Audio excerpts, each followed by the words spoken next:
زودتقال یک ماشاءالله. الو السلام علیکم. تاکسی تلفنی؟ بله. تلاش دوم.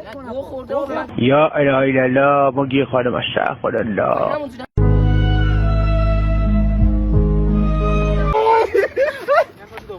برای بار دوم امتحان میکنم. من زن رحمت نمیشم. چرا نمیشی؟ من این ازدواج نمیخوام. چرا نمیشی؟ دو سه. تحت تکیه مال خود میکنه، کنده رو سعی میکنه بالا بده، کنده رو بالا میاره، 4 امتیاز. میگیرم. بگم برو. ماشاءالله.